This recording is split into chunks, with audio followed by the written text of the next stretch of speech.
샬롬 이스라엘 최요나 선교사입니다. 오늘은 내가 나의 영광을 짓밟았다의 9번째 시간인데요.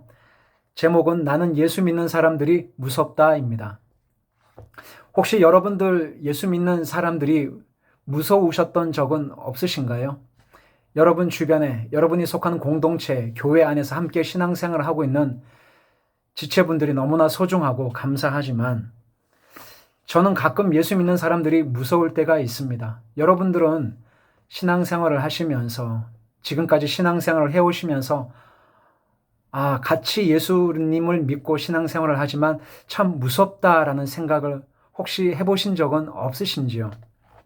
저는 신앙생활을 함에 있어서 신앙심이 특심이고 아주 열심을 내시는 분들을 뵐 때마다 이런 감정을 느끼곤 합니다. 모든 분들이 다 그렇지는 않지만 하나님을 사랑하고 이웃을 사랑하고 교회를 사랑하고 섬기며 겸손히 주와 동행하시는 분들도 많이 계시지만 특별히 열심히 특심이신 분들, 주님을 뜨겁게 사랑하시는 분들, 또 선교에 열정이 있으신 분들, 교회를 위해서 충성 봉사하시는 분들, 정말 열심히 특심이시고 주변에서 저분은 참 신앙생활을 열심히 하셔, 특심하셔, 그리고 독실한 크리스찬이라고 말씀하시는 분들 중에 참 무섭게 느껴지시는 분들이 있습니다.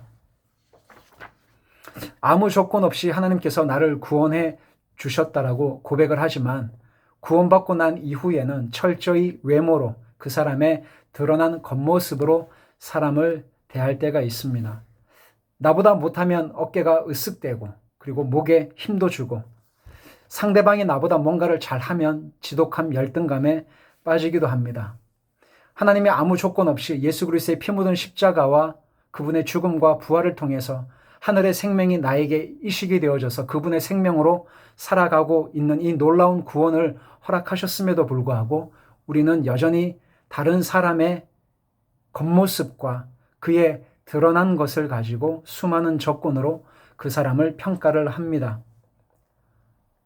주님의 긍휼을 이야기를 하죠. 그리고 은혜 아니면 아무것도 할 수 없다라고 우리가 매일마다 찬양을 하면서 살아가고 있지만 주님의 긍휼을 경험하고 난 이후에는 긍휼 없는 심판을 다른 사람에게 아무렇지 않게 집행을 합니다. 하나님의 긍휼을 힘입고 하루하루의 삶이 감사하다라고 이야기를 하면서 왜 우리는 타인에 대해 이렇게 저렇게 평가하며 사람을 대하고 있을까요? 말씀의 은혜를 받았다고 말씀하시는 분들이 있습니다.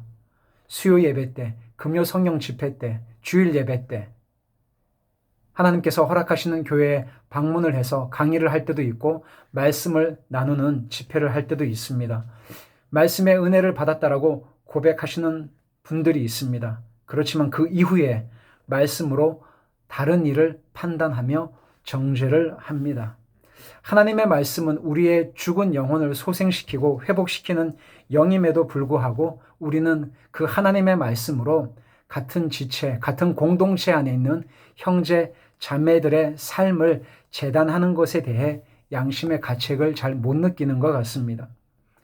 요즘에 하나님의 음성을 들었다라고 이야기하는 분들이 많이 있습니다. 기도를 몇 시간씩 해서 하나님의 음성을 들었다고 합니다.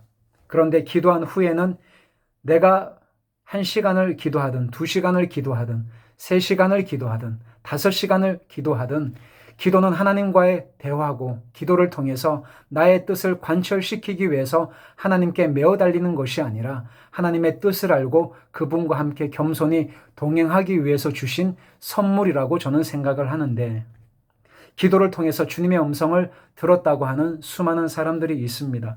그런데 기도한 후에는 기도의 영성으로 나의 영성으로 다른 사람의 영성을 함부로 평가해 버립니다. 기도는 다른 사람의 영성과 삶에 이러쿵 저러쿵 당신은 이렇게 살아야 돼. 당신은 저렇게 살아야 돼. 당신은 이게 문제야. 당신은 이거는 아닌 것 같아. 이렇게 저렇게 말하기보다 하나님 앞에서 나 자신의 삶을 돌아보라고 성찰해 보라고 주신 하나님의 선물은 아닌가요? 선교를 열심히 했다라고 말씀하시는 분들이 있습니다. 그리고 여러 교회를 방문해서 선교 보고를 하고 말씀하시는 분들이 있습니다. 그런데 선교한 이후에는 다른 사역자들의 열매 유무를 자기 나름의 기준으로 미주알, 고주알 이야기를 하는 분들이 있습니다. 선교는 선교지에 가서 선교 활동을 하고 교회를 개척하고 제자 훈련을 하는 것이 선교가 아니라, 선교는 선교하시는 하나님의 열심이 하나님의 사람들을 통해서 그분의 생명이 하나님의 사람들을 통해서 흘러가서 죽은 영혼이 살아나게끔 하시는 하나님의 일하심을 목도하는 것이 저는 선교라고 배웠습니다. 그런데 선교를 열심히 했다고 하시는 분들이 나보다 선교를 잘 못하고 사역의 열매가 없는 후배 선교사들, 같은 지역이나 혹은 다른 지역에서 사역하는 동료 선교사들의 선교적 삶이나 열매에 대해서 미주알, 고주알 말씀하시는 분들이 있는 것 같습니다. 선교의 주체가 하나님이라고 하면서 선교의 열심은 나의 열심이 아니라 하나님의 열심이라고 말씀하시면서 우리는 아무런 양심이나 하나님을 두려워하는 마음 없이 쉽게 그렇게 평가를 하고 있지는 않는지 돌아봐야 할 것 같습니다.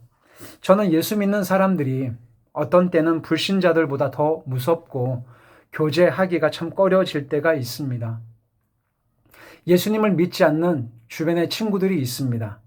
그 친구들을 만나서 이야기를 하고 식사를 하거나 교제를 하다 보면 참 마음이 감사할 때가 있는 것은 그들은 아무 조건이나 저의 어떤 외적인 모습이나 보여지는 것으로 판단하거나 평가하지 않습니다. 저의 이야기를 있는 그대로 들어주고 이해해 줍니다. 근데 예수 믿는 분들과 교제를 하다 보면 그분들이 경험하고 생각한 신학적인 논리와 그리고 그분들이 생각하는 그런 틀 속에 저의 어떠함을 끊임없이 생각하고 평가하고 판단하는 우를 범하는 것 같습니다. 사랑하는 여러분, 여기에 언급된 사람은 타인이 아니라 나 자신은 아닐까라는 생각에 이 챕터를 쓰게 되었습니다. 여기에 언급된 사람은 타인이 아니라 나 자신이라는 사실이 더 가슴 시리게 아프고 괴롭습니다. 오늘도 주님은 저에게 그리고 이 영상을 시청하시는 여러분들에게 이렇게 질문을 하고 있다고 생각이 듭니다. 난 지금까지 너를 그렇게 대하지 않았는데 너는 왜 그 사람을 너의 기준과 생각으로 대하고 있느냐?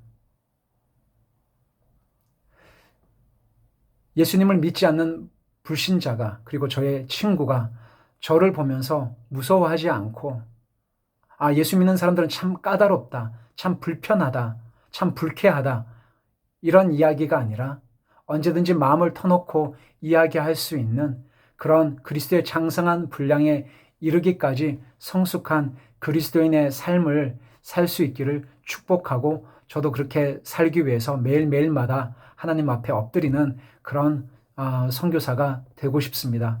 여러분 감사합니다. 다음 시간에 또 뵙겠습니다. 감사합니다.